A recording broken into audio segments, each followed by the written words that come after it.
Sa gabi pong ito, ang ating pong paksang pag-uusapan, nandyan po sa ating caption ng ating pong live streaming, ang balansing buhay na ninanais ng Diyos para sa mga mananampalataya. Napakahalaga mga kapatid at mga kaibigan, yun pong balansing buhay na nais pong makita sa atin ng Diyos bilang mananampalataya. Babalansehin po natin. Pag sinabi nating babalansehin, hindi lang tayo nakafocus sa isang partikular na aspeto ng buhay. Halimbawa, hindi lang puro pang physical, hindi lang puro pang financial, pang material, kinakailangan din po may pang spiritual. Babalansin natin kasi nga, ang buhay po ng tao parang umiikot lang doon sa pang material o kaya pang financial. Nakakalimutan minsan yung pong pang spiritual. Ngayon babalansin po natin bilang mananampalataya, meron pong ninanais ang Diyos ng isang uri ng pamumuhay ng mananampalataya na balanse. Sabi po na aklat ng Colosas 3:23, at ang anumang inyong ginagawa ay inyong gawin ng buong puso na gaya ng sa Panginoon at hindi sa mga tao. Now, sa panahon po ngayon, marami pong mananampalataya ang nawawala ng balanse, katulad po ng binanggit ko po kanina. Iba-iba yung focus at may mga kapatid tayo na minsan nawawala doon sa direksyon, lalo po doon sa kanilang pananampalataya at paglilingkod sa Panginoon dahil nababaling yung atensyon sa mga pang-pisikal at pang-material. Sa New Testament nga po, meron po diyang Demas na dahil sa kanyang pag-ibig sa sanlibutan, iniwan niya yung ministry. Alam po ninyo, kapag hindi natin nabalanse, ang mangyayari po niyan, wala po sa tinatawag nating maayos na direksyon ng buhay. Ngayon tayo pong mga mananampalataya, mga kapatiran, napakahalaga na maintindihan natin na babalansehin po natin yung buhay natin. Sabi nga po ng aklat ng Efeso, chapter 5, verse 15 to 16, mag-ingat nga kayong lubos kung paano kayo nagsisilakad, huwag gaya ng mga mangmang, kundi gaya ng marurunong, na inyong samantalahin ang panahon sapagkat ang mga araw ay masasama. Ano po ang sabi ng Biblia? Mag-ingat tayo kung paano tayo lumakad. Paano daw po tayo dapat lumakad? Huwag gaya ng mga mangmang, kundi gaya ng mga marurunong na ating sinasamantala yung panahon sapagkat yung mga araw ay masasama. Ipinapaalala po sa atin ang ng aralin pong ito na atin pong pag-uusapan, yung mahalagang bahagi ng buhay po natin. Of course, yung tamang pahinga, yung pagsisipag sa gawain, and yung palagian po nating pagpapasalamat, panalangin, at pagsamba sa atin pong Panginoong Diyos. Na dapat nating binabalansi po yan ang gusto. Sabi nga natin, hindi lang sa isang partikular na aspeto ng buhay natin, dapat binabalansi natin. Ngayon, nais po ng Diyos na ang bawat bahagi ng ating buhay ay magbibigay luwalhati sa Kanya. Kaya nga anuman po yung ginagawa natin, sa salita man o sa gawa, gawin po natin na maluluwalhati ang Panginoon.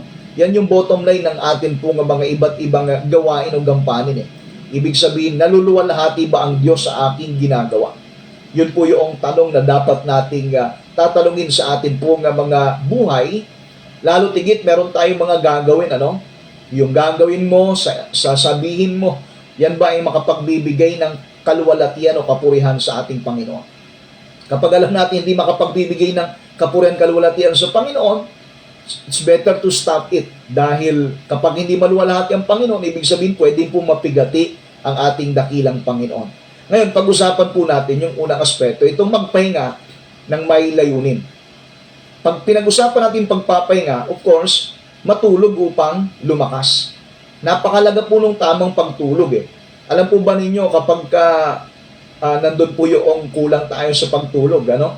Yung palagi tayong puyat. Ako po ay guilty sa bagay niyan dahil yung pagpupuyat talagang dahil sa dami po ng mga gawain, dami po ng mga trabaho, o mga inaasikaso, nagkukulang tayo sa pagpapahinga. Pero dapat balansin po natin mga kapatid dahil kapag kinonsum mo ng kinonsum yung oras na dapat mo ipagpahinga, pinapaiksi natin yung buhay natin kasi kinukonsum natin yung parang mapoprolong yung buhay mo, pinapaiksi mo.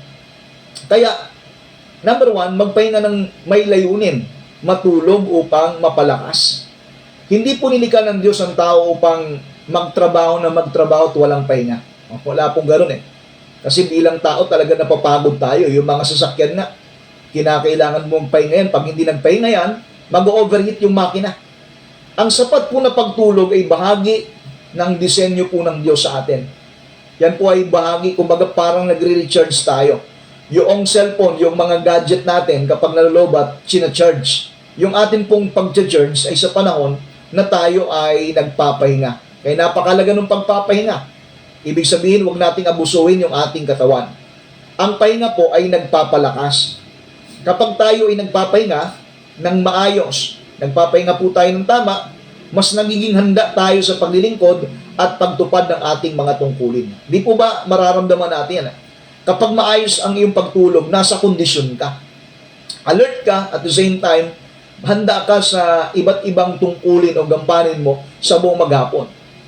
Now, ang pahinga ay nagpapasariwa ng isipan. Kapag maayos po yung pagtulog ng isang tao, fresh yung kanyang isipan. Dahil tandaan niyo po, ang pagod na isip ay madali pong matukso sa maling desisyon. Kapag wala ka sa kondisyon, kapag marami kang iniisip o kaya kulang sa pahinga, wala sa kondisyon yung isip at madali pong matukso na magdesisyon ng mali. Ngunit sa kabilang dako naman po, yung sapat na pahinga ay tumutulong upang tayo po'y makapag-isip ng malinaw, makapag-isip ng maayos. At yun po, pagka isa nga din sa nagiging conflict yan, kapag hindi maayos yung tulog, talagang yung kanyang karakter, medyo ramdam mo na wala sa kondisyon. Pero kapag andun po yung tamang pagpapahinga, malinaw po yung kaisipan yan at alert, ika nga. Now, ang pahinga, ito po yung nagpapakita ng pagtitiwala sa Diyos. Ang sabi po ng aklat ng Awit, chapter 4, verse 8, "Ako'y higa at matutulog na payapa, sapagkat ikaw lamang, Panginoon, ang nagpapatahan sa akin." O, sabi ni King David, "Ako'y higa at matutulog ng payapa, sapagkat ikaw lamang, Panginoon, ang nagpapatahan sa akin." Kapag tayo ay natutulog ng may kapayapaan, ipinakikita nating nagtitiwala tayo sa pangangalaga ng Diyos sa atin. Kaya nga, pag tayo po ay nagpapahinga ng maayos, nagpapakita tayo na meron tayong lubos na pagtitiwala sa atin pong Panginoon.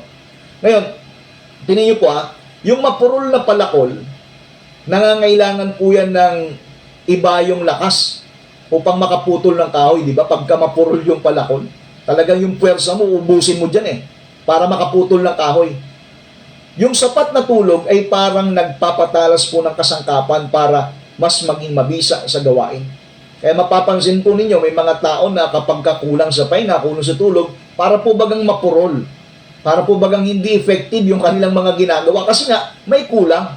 So dapat balansin natin, mga kapatid, bigyan natin ng maayos na kapahingahan yung ating katawan. Bigyan po natin ng maayos na pagtulog. Sabi nga niyan, talagang ang pinaka-goal natin, at least 8 hours a day yung atin pong pagtulog. At alam niyo po, yung ayon po sa science, yung pagpuproduce ng red blood cells ay hanggang 11 p.m. Nakakalungkot na yung generation, yung mga kabataan ngayon nagtulog na alas 12, alauna, o alas 11. Kaya mapapansin po ninyo, yung red blood cells ay hindi na po nag-generate. Natatalo na ng mga puting dugo. Namumutla na. Bakit? Kasi nga hindi nag-generate yung dugo. Kaya nga alam po niyo, mas maganda matulog ng maaga, matulog ng alas 8, kaya kung mayroon kang gagawin, halimbawa yung mga estudyante natin magre-review. Ang ginagawa po, di ba? Talagang nag-review ng gabi. Madaling araw na natutulog, baliktad. Ang dapat palang gawin, tulugan mo ng maaga, matulog ka magabandang alas 8, matulog ka na, at gumising ka ng madaling araw, mag-pray ka. Kapag ikaw ay nakatulog ng maayos, nakapag-pray ka, malinaw yung isip, fresh, talagang magre-retain sa isip mo. Kaysa naman, nagpuyat ka ng gusto, kinabukasan, wala kang natandaan doon sa iyong pinag-aralan. Now, ano po yung point natin? Kasi nga, napakalaga nung tamang pagpapahinga. Sabi nga natin, ikinumpara natin sa palakol. Na kapag kayong palakol mapurol, kinakailangan mo ng iba yung lakas para pumutol ng kahoy. Kasi nga mapurol. Ngayon, yung sapat na tulog, yun po yung nagpapatalas ng ating isipan upang tayo po'y maging mabisa sa atin po mga gawain. Now, pangalawang aspeto na dapat nating maintindihan, kung kanina yung pagpapahinga. Of course, napakahalaga, bigyan natin ng kapahingahan yung ating katawan. Sabi nga po ng kautusan ng Panginoon, di ba? 6 na araw na gagawa ka. Yung isang araw, pahinga yun sa Panginoon. Alam po ba ninyo, meron pong kapahingahan tayo physical, natutulog tayo, meron din po tayong kapahingahan spiritual. Sa papanong paraan, meron tayong araw na dapat ilaan sa Panginoon, araw ng pagsamba. Huwag mo namang kunin yung para sa Panginoon. 6 na araw na nga binigay sa'yo. Tapos yung isang araw na para sa Kanya, kukunin mo pa. O, di ba? Kaya nga, ngayon, dapat nating ma-realize, hindi na nga isang araw yung binibigay natin. Oras na nga lang eh. Oras na lang yung ating binibigay na pagsamba. Oras na lang yung atin pong ginugugol. Minsan nga, late ka pang darating, tapos nagmamadali ka pang umuwi. O yun po yun dapat nating balansehin eh. 6 na araw na gagawa ka, pero yung isang araw, huwag mo namang ipagkait para sa Panginoon. Ganon din po sa pagpapahinga natin. Meron tayong panahon ng pagtatrabaho, meron po tayong panahon ng pagtulog. Balansin natin. At huwag naman tulog ng tulog. Huwag naman yung sobrang pahinga. Dapat balansehin po natin. Kung meron pong pagpapahinga, ito yung pangalawa, magtrabaho ng may pananagutan. Pag sinabi natin pananagutan, magtrabaho ng responsable. Maging responsable ka sa iyong pagtatrabaho. Pag sinabi natin responsable, ikaw ay committed eh. Ikaw ay meron kang maayos na pananagutan o kaya pagpapasya doon sa pagtatrabaho na iyong ginagawa. Now, maglingkod ng may kasipagan. Kasi pag ikaw nagtatrabaho na may pananagutan, nagsisipag ka.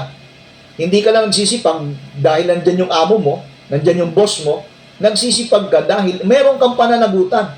Pumasok ka sa trabaho, pinasok mo yung trabaho niyan, and dapat gampanan mo yung trabaho na pinasok mo. Ibig natin sabihin, maglingkod ng may kasipagan, magtrabaho ng may pananagutan. Ano pong sabi ng Colossus 3:23? Gawin ninyo ng buong puso na gaya ng sa Panginoon. Sa pagtatrabaho, upang maibigay natin yung best natin, gawin daw po natin ng buong puso na gaya ng sa Panginoon. Ang pinaka-goal po natin, ang pinaka-motivation po natin, ginagawa natin na gaya ng sa Panginoon, hindi sa tao. Kasi pag sa tao po yan, kapag nandyan lang po yung taong nakakakita, andun po yung pagsisipag mo, andun yung tinatawag nating pagsusumikap mo. Pero pag wala na, ay parang pakuya-kuya-kuya na lang, pabanjing-banjing na lang yung gawa. Pero kapag ginagawa mo ng gaya ng sa Panginoon, andyan man yung boss mo, may nakakakita man sa iyo o wala, tuloy-tuloy kang gumagawa, nagsisikap ka, nagtatrabaho ka, nagsisipag ka, dahil yon ay pananagutan mo bilang ikaw ay worker o nagtatrabaho. Ngayon, ayaw po ng Diyos na ang kanyang mga anak ay maging tamad o pabaya. Again ayaw po ng Diyos na ang kanyang mga anak o yung mga mananampalataya ay maging tamad at pabaya. Ang Kristiyano po dapat, ang mananampalataya, sila po dapat yung makikitaan po natin na masipag at hindi po pabaya. Masipag at sila po yung responsable. Dapat nga, maging motto natin, walang mananampalatayang tamad, walang mananampalatayang pabaya. Ibig sabihin, magtrabaho ng marangal. Pag sinabi natin magtrabaho ng marangal, nagtatrabaho tayo ng bunga ng ating pagpapagal, pinagpagura natin, pinaghirapan natin, worth it na tatanggap ka ng sweldo dahil pinagpaguran mo. Now, ang sabi po ng aklat ng Efeso chapter 4 verse 28, ang magnanakaw ay wag nang magnakaw pa, kundi bagkus magpagal. Ayan gawin natin ang marangal. Sabi kung dati nagnanakaw, ngayon sabi na Pablo, yung magnanakaw, wag na kayo magnakaw, kundi bagkus magpagal. Magtrabaho kayo ng wasto, magtrabaho ng tama. Gawin ninyo kung ano yung trabaho na katang sa inyong balikat. Wag nang magnakaw pa. Alam po ninyo, pag nanakaw, hindi lang naman po yung nag-umit ka ng isang bagay. Yung pagnanakaw, kahit po oras Diba? Wag natin nakawin yung oras. Wag tayong mag-looping, wag tayong magbulakbol. Kapag oras ng trabaho, magtrabaho. Dahil yan po yung itinuturo sa atin. Binabalansi po kasi natin mga kapatid Dahil nais po ng Diyos na ang ating kabubuhay ay mula sa marangal at tapat na paggawa.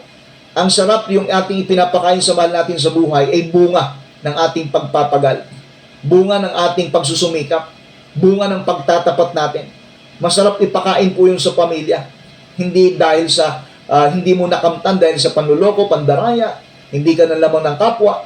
Proud ka dahil bunga yun ng iyong pagsusumikap. Ngayon, magtrabaho ng buong puso. Napakalaga ng pagtatrabaho ng buong puso. Ang ating trabaho ay hindi lamang para sa tao, kundi para sa Panginoon. Isa rin po sa goal po natin, magtrabaho upang makatulong sa iba. Hindi lang po pang sarili, kundi para sa pamilya at sa iba. Yun po yung atin pong maging goal pagdating sa tinatawag nating pagtatrabaho. Ipakita po natin na ang masipag na paggawa at paglilingkod sa Diyos ay maaari po nating pagsabayin. Pwede ka naglilingkod po sa Diyos at pwede ka rin naglilingkod sa tinatawag nating aspeto ng iyong pagtatrabaho ang ginagawa. Pwede mong pagsabayin yan. Sabi nga, it's a matter of time management. Time management at the same time talagang binabalanse mo. Now, pangatlong aspeto na dapat nating maintindihan, magpasalamat ng palagian.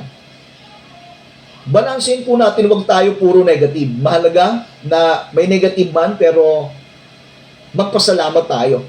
Matuto tayong magpasalamat. Magalak sa biyaya po ng Diyos. Sabi nga po ng unang Tesalonica 5:18, sa lahat ng mga bagay, magpasalamat kayo sapagkat ito ang kalooban ng Diyos. Sa lahat ng mga bagay, in all things, give thanks, for this is the will of God. O, sa lahat ng mga bagay, matuto po tayong magpasalamat dahil ito po'y kalooban po ng Diyos. Ang pusong mapagpasalamat ay tanda ng isang mananampalatayang lumalakad sa biyaya ng Diyos. Yan po yung dapat na maging bukang bibig ng mga mananampalataya, yung pagpapasalamat. Pagpapasalamat sa mga biyayang natanggap, pagpapasalamat sa kaligtasan sa buong maghapon, kaligtasan ng ating pong kaluluwa dahil tayo po ay nakakilala sa Panginoon. Dapat nating ipagpasalamat yan. Kumbaga, dapat nating bigyan talaga ng lubos na pagpapalaga sa buhay natin na sa napakaraming tao sa mundong ito, isa ka sa nakakilala, isa ka sa tinawag ng Panginoon, isa ka sa nakasumpong ng kanyang biyaya. Dapat mo itong ipagpasalamat. Now, wala tayong may pagmamalaki sapagkat yung kaligtasan, ito po ay kaloob ng Diyos. Regalo po ito ng Diyos sa atin na dapat nating ipagpasalamat. Now, magpasalamat din po tayo sa kanyang paglalaan ng biyaya sa atin. Magpasalamat tayo sa kanyang proteksyon sa bawat araw. Yan po ay dapat nating ginagawa. Na kung saan bahagi ng pagbabalanse. Marami po tayong nakikita mga negatibo. Marami tayong mga kinakaharap na mga iba't ibang sitwasyon. Pero huwag nating kakalimutan na magpasalamat pa rin. Dahil sa kabila ng mga pagsusubok sa buhay, sa kabila ng mga challenges, tandaan niyo po, marami pong dahilan o may mga dahilan pa rin na ikaw ay dapat magpasalamat po sa Kanya. Now, ang puso mo pagpasalamat ay nakakakita ng biyaya sa gitna ng pagsusubok. Samantalang ang pusong nandun pagreklamo, yung puso na marami pong complaint, nakatuon lang po yan sa problema. Makita mo yung bukang bibig ng tao pagka puro complaints, puro pagrereklamo, puro negatibo. Ang ibig sabihin na ang pinagtutunan niya ng pansin yung mga problema. Pero pag yung tao, ang kanyang bukang bibig ay yung pagpapasalamat, ang tinitingnan niya yung biyaya ng Diyos. Kaya balansin po natin, wag palaging negatibo. Lalo kung ikay mananampalataya. Alam niyo po, yung mga mananampalataya, mas mainam na tayo po ay nakikitaan nila ng pag-asa. Nakikitaan nila ng mga positibong mga pananalita dahil yan po yung dapat na ikinikilos ng mga mananampalataya. Hindi ko naman sinasabi na yung mga mananampalataya wala nang na-encounter na problema. Pero ang sabi nga po natin, sa kabila ng mga problema ang ating kinakaharap, marunong tayong magpasalamat at tayo po ay nagpapagaya. Ibig natin sabihin, nais po natin tayo ay tularan din ng iba sa atin pong ipinapakita. Dahil alam po natin, sa panahon na tayo po ay marunong magpasalamat sa Panginoon, nandun po nagbabago yung istorya ng buhay natin. Sabi nga po ng aklat ng Awit, chapter 37, delight thyself also in the Lord, and He shall give thee the desires of thine heart. Sabi po yun sa aklat ng Awit, 37 verse 4 hanggang 5. Delight yourself also in the Lord, and He will give you your heart's desire. Magpakaligaya, magpakasaya ka sa Panginoon ang buong puso mo, at ibibigay niya ang nasa ng iyong puso. Kapag ikaw ay matutong maggalak sa Panginoon, maging masaya ka, yung magpasalamat ka, ibibigay ng Panginoon yung nasa ng iyong puso. Kaya napakalaga, sa kabila na may mga iba't ibang sitwasyon, matuto po tayong magpasalamat sa ating dakilang Panginoon. Pang-apat na pagbabalanse po natin, manalangin ng may pananampalataya. Of course, lahat tayo nagpipray. Bilang mga mananampalataya, nagpipray tayo. Pero ang question, sa panon ba tayo nagpipray, andun ba yung ating pananampalataya? Pag sinabi nating pananampalataya, andun ba yung iyong paniniwala at the same time, pagtitiwala doon sa iyong inilapit sa atin pong Panginoon? So, ibig sabihin, lumapit po tayo sa Panginoon, nanalangin tayo, na lubos tayong nagtitiwala. Kapag ipinagpray natin sa Kanya, huwag na tayong magduda. Huwag na nating pag-alilanganan po yan. Yung mga bagay na idinulog natin sa Kanya, sampalatayanan po natin na andyan po yung katugunan ng Diyos. Sabi nga po na aklat ng Pilipos 4:6, sa lahat ng mga bagay, sabi po doon huwag kayong mabalisa sa anumang mga bagay, kundi sa lahat ng mga bagay, sa pamagitan ng panalangin at daing na may pagpapasalamat, ay ipakilala ninyo ang inyong mga kahilingan sa Diyos. Huwag kayong mabalisa, sabi ni Pablo huwag kayong mabalisa, huwag kayong mabagabag, huwag kayong ma-stress anumang mga bagay.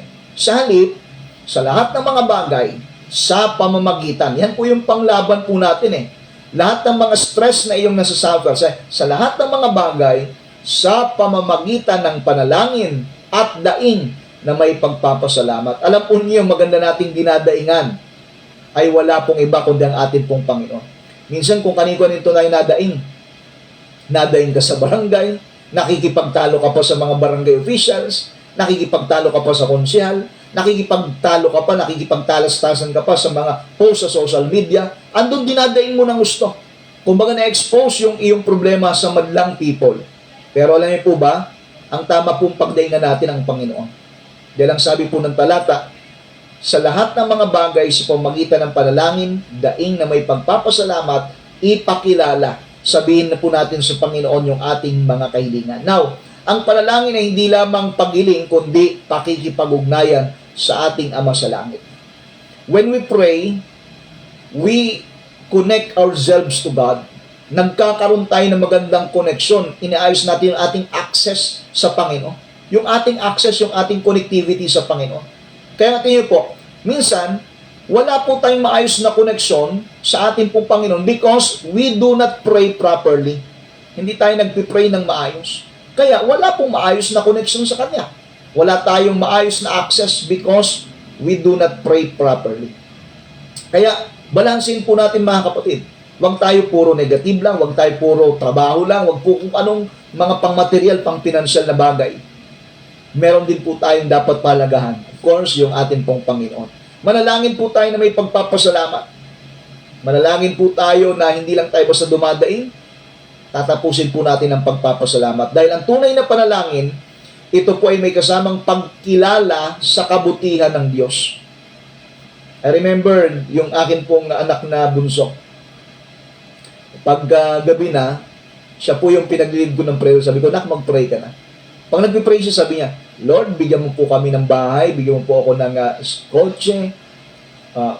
Ang prayer niya, ganun po palagi, humingi ng humingi. Sabi ko sa kanya, nak, huwag kang hingi ng hingi sa Panginoon. Huwag puro hingi. Matuto kang magpasalamat. Pasalamatan mo ang Diyos sa pag-iingat, sa protection. No, kinukorek natin, para na sa ganon, maintindihan natin na ang panalangin, hindi lang tayo puro hingi, kundi kinikilala natin yung kabutihan ng Diyos. Dahil pag puro lang tayo hingi, hindi tayo marunong magpasalamat sa Kanya, kumaga, ikaw lang din na tao, di ba? Kapag ka may taong lalapit sa iyo, pag lumapit sa iyo, hingi ka agad. Kinabukasan, ganun ang gagawin niya ulit, hihingi sa iyo. Sa susunod na araw, kapag nakita mo yung taong yun, alam mo na kaagad, hihingi na naman ito. Now, ganun din po sa atin pong Panginoon Diyos, bago tayo humingi, matuto tayong magpasalamat sa Kanya. Kaya nga, sa atin pong panalangin, mahalaga yung atin pong pagpapasalamat sa kabutihan ng Diyos. Yung panalangin po natin na meron pong pagtitiwala sa Kanya, na kahit minsan hindi po natin naunawaan ang lahat ng mga nangyayari sa buhay natin o may mga pangyayaring hindi natin lubos na maintindihan, mapagkakatiwalaan pa rin po natin ang Diyos. Manalangin po tayong walang patid. Dahil, again, ang prayer yan po ay connection at access natin sa Panginoon. Huwag tayong tumigil sa panalangin. Dahil pag tumigil tayo sa panalangin, pinuputol natin ang ating access, yung ating ugnayan sa ating dakilang Panginoon. Kaya manalangin tayong walang patid. Manalangin po tayong tuloy-tuloy. Yun po yung sinabi ng unang Tesalonica 5:17. Pray without ceasing. Manalangin kayong walang patid, manalangin kayong walang tigil. Ang prayer, yan po ay bahagi ng buhay ng isang mananampalataya. At hindi dapat natin yan pabayaan. Ang panalangin po ay dapat maging bahagi ng ating pang-araw-araw na buhay. Tulad po sa isang anak na tumatakbo sa kanyang ama sa panahon na mayroon po pangangailangan, ganoon din po sa atin pong dakilang Diyos. Yung atin pong prayer, yan yung ating access, yan po yung ating koneksyon sa ating dakilang Panginoon. Huwag nating putulin, huwag nating pabayaan yung ating pong prayer, yung ating prayer life. Now, panglima, samantalahin po natin yung panahon. Gamitin po natin ng may karunungan yung bawat araw. Maging observer po tayo, observant sa mga nangyayari sa paligid. Now, samantalahin po natin ang panahon sapagkat yung araw, yung panahon ay masasama. Yung mga araw po nangyari, unpredictable. Tingnan po nangyari nung Lunes, nagimbal po ang ating pong bansa, particularly dyan po sa Mindanao area, 7.8 magnitude na earthquake. Tapos ngayong araw po, mayroon pong balita, sarado po ulit yung Strait of Hormuz. May mga bagay na nangyayari po sa mundong ito na uncontrollable eh. Pero tandaan niyo po, ito yung pagkakataon natin, dapat nating samantalahin na makagawa ng mabuti, samantalahin po natin upang maibahagi yung salita ng Panginoon sa atin pong kapwa. Dahil ito po yung oras na dapat nating gugulin ng wasto, gugulin natin sa best na magagawa natin yung oras na ibinigay sa atin. Ngayon, ang oras po kasi ay isang kaloob. Regalo po ito ng Diyos na hindi na po natin kayang maibalik kapag ito'y lumipas na. So therefore, mahalaga na atin pong bigyan ito ng tinatawag nating pagbibigay ng tinatawag nating pagiging sasamantalay natin yung panahon na dumating sa atin. Kapag may opportunity, na igagram mo palagi yan. Katulad po nito. Kaya nga binabanggit ko kanina sa mga kapatiran natin, mapalad po tayo dahil gabi-gabi meron po tayong mga napapakinggang pagtuturo, pangangaral salita ng Panginoon. Samantalay natin ito. Bakal kasi dumating yung time, kung kailan gusto mong makinig, wala nang nagtuturo. Baka kung kailan yung gusto mong pumunta na sa church, wala ka ng time. At ito po nakakalungkot, nung malakas ka, pinapabayaan mo. Nung ikaw ngayon ay nasa banig ng karamdaman, gusto mong pumunta sa church, hindi ka makapunta, kaya papapuntay mo yung pastor. Papapuntay mo si pastor. Pastor, ipag-pray mo naman na, anong ginagawa mo nung ikaw'y malakas pa? Nasaan ka nung malakas ka pa? Anong ginagawa mo? Ngayon, mga kapatid, samantalay natin ang panahon ng pagkakataon. Lahat mo nakikinig ngayong gabi. Samantalay natin ang pagkakataon upang mailapit natin ang gusto yung ating sarili, makapaglingkod tayo ng meron pong kaayusan sa harapan ng Diyos, maibigay natin yung best nating pagsamba, yung best nating paglilingkod sa Panginoon. Habang meron pang oras, kasi time is running out. Paubos ng paubos, paunti ng paunti yung ating oras sa mundong ito. We cannot predict. Maaring ngayon malakas ka, pero bukas hindi natin alam kung ano mangyari. So therefore, ibigay mo na yung best. Sabi nga po, itodo muna kapatid. Dahil kapag pinag-usapan natin yung paglilingkod po sa Panginoon, hindi po nakakahiyang gawin yung sinasabi ko pong itodo muna sa Panginoon dahil lahat ng ginagawa natin para sa Panginoon, hindi po ito kailanman masasayang at hindi ka dapat manghinayang. Kaya nga, balansehin po natin mga kapatid na ito pong ating pinag-aralan ngayong gabi. Sabi po natin, ito po nawa ay pumukaw ng ating kaisipan. Kung paano sinasabi po ng Biblia, samantalay natin ang pagkakataon. Sa paanong paraan, ibahagi natin ang salita ng Diyos. I-share po natin ito. Samantalay natin habang meron pong pribileyo na napapakinggan natin gabi-gabi, i-share natin ito sa atin pong mga kapatid. I-share po natin ito sa atin pong Facebook wall. Sa mga kapatiran, I challenge everyone na kapag alas 6 ng gabi, mag-set na kagad tayo, ilan na kagad natin na kung saan mag-participate tayo, na kung saan meron ka mang trabahong ginagawa, nagbabantay ka man sa tindahan, at least i-on mo yung cellphone mo, nakikinig ka, yung man nandiyan sa paligid mo, makakapakinig. Kumbaga, gawin natin yung magagawa po natin para makapagbigay ng kapurihan karangalan sa ating dakilang Panginoon. Ngayon po, ang balansing buhay mga kapatid na kaibigan, hindi lamang po ito yung maayos na pagtulog, hindi lang din po ito yung pagiging masipag sa paggawa o paminsan-minsan na nandun po yung panalangin. Kundi, Ito po yung paggamit ng bawat bahagi ng buhay para sa kaluwalhatian ni Kristo. Let us use everything that God has given us to glorify Him. Anuman ang ibinigay, anuman ang ipinagkatiwala sa iyo ng Panginoon, gamitin mo yan para sa kanyang kaluwalhatian. Nais po ng Diyos ang mga mananampalataya marunong magpahinga. Pero wag naman natin sobrahan sa pahinga. Maaring may mga kapatiran tayo na nagpahinga muna sa pananampalataya, pero ngayon kapatid, ito'y direkta at malinaw na mensahe, kapatid, bumalik ka na sa Panginoon habang may panahon pa. Maging masipag sa pagtatrabaho. Again, dapat ang mananampalataya, wala po dapat mananampalatayang tamad at pabaya. Ang mananampalataya, kinakailangan po masipag sa trabaho. Ano pa? Palaging mapagpasalamat. Hindi bukang bibig yung reklamo, hindi puro reklamo yung nakikita, hindi puro hinagpis, hindi puro daing, kundi marunong magpasalamat. Sumunod, ang balansing buhay nagtitiwala sa Kanya at ginagamit ng wasto yung oras. Kaya ito po yung hamon sa ating mga mananampalataya. Suriin natin, i-check natin yung ating pong buhay. Tingnan natin kung ano po yung takbo ng ating pong buhay. I-check natin, kumusta yung pagpapahinga? Pinababayaan mo ba yung pagpapahinga mo? Baka sobra naman ang sipag. Tandaan mo, kinakailangan din ng pahinga ng iyong katawan. Sunod naman, pinababayaan mo na ba ang iyong trabaho? Baka puro ka naman pahinga, wala ka ng trabaho. Tandaan niyo po, ibibless ng Panginoon yung desire ng puso mo at yung gawa ng iyong mga kamay. Pero ano yung pagpapalain ng Diyos kung wala namang ginagawa ang iyong mga kamay? Sunod, i-check natin ang ating sarili. Kumusta yung ating pong prayer life? Baka napapabayaan na natin yung ating pong buhay pananalangin. Now, magtatagpo tayo ng isang makadiyos na disiplina. Magkaroon ka ng disiplina sa sarili mo. So, paanong paraan? Magkaroon ka ng regular na oras ng pagtulog. Especially sa mga kabataan. Na kung saan, huwag ninyong ugaliin na matutulog kayo this oras na ng gabi, hating gabi na. Bakit? Puro cellphone, puro gadget.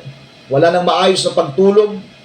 Kaya pagising sa umaga, lutang, lula, dahil ang pinagtuunan ng pansin, yun pong mga gadget, yun pong mga cellphone. Matulog ng maaga. Ibig sabihin, idisiplina mo yung iyong sarili. Kaya ang gagawin po dapat natin sa mga nasa tahanan, kapag mayroon pong internet connection, papatay na natin yan merong oras, papatay na kaagad yung internet connection. Gigising na lang ng umaga kung merong gagawin. Parang sa gano'n, nakakapagmatulog na maayos. Magkaroon ng regular na oras ng pagtulog. Ano pa? Magtrabaho ng may kausayan. Ibigay natin yung best natin sa pagtatrabaho. Maglaan ng oras, araw-araw para sa Diyos. Huwag ka lang, kumbaga, puro pang physical, huwag lang puro pang material, paglaanan mo rin ng panahon ng ating Panginoong Diyos. Balansin po natin. Huwag puro physical, huwag puro financial, kundi paglaanan din po natin yung ating spiritual. Kaya po meron pong ganitong gawain. Kaya meron po kayo napapakinggan gabi-gabi na nagtuturo ng salita ng ating pong Panginoon dito po sa himpilan po natin, na kung saan ito po ay binabalanse. Salamat po sa atin pong buting alkalde, Mayor Jojo Francisco, yung atin pong mga magigiting na lingkod dito po sa bayan ng Labo, na kung saan sila po ay ginamit yung instrumento ng Panginoon upang palagi po ninyong mapapakinggan na meron po nagtuturo ng salita ng Panginoon, upang sa ganoon, ito ay paalala sa atin na meron po tayong Diyos na pagsusulitan ng lahat ng mga bagay na ginagawa natin. Kaya salamat po sa Diyos dahil sa gabi pong ito, napakinggan po natin muli ang praktikal at aral na kapupulutan po natin ng leksyon o ng tinatawag po nating pagpapahalaga sa buhay po natin. Purihin ang ating Panginoon.